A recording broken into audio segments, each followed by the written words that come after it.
Salve, salve pessoal, beleza? Vou mostrar pra vocês isso aqui, um projeto de um colega meu. Ele usa o carro, é uma Blazer, ele usa o carro pra pescar. Esse carro aqui ele tem os 4 alto-falantes da porta. E ele não gosta de caixa no porta-mala, mas ele quer um som com qualidade.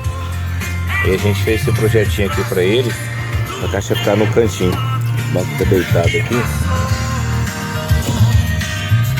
É uma caixa que eu já fiz faz tempo, acho que faz mais de um ano. Só que ele vendeu o carro, tirou o som, aí depois ele desistiu, aí colocou... Ele mesmo tirou o som, trouxe pra eu colocar, aliás. E a caixa ficou acompanhando o cantinho aqui certinho. É um sub DTM e 150 RMS, se eu não me engano. Um drive D200 e um JBL ST200 e um médio grave da Magna. O duto do médio fica no canto, aqui tem uma divisória. E aqui no canto, na parte de cima, tem um PL 1500 Tarampos. Ele não ocupa espaço nenhum, ele pode colocar alguma coisa reta aqui que acaba não ocupando espaço.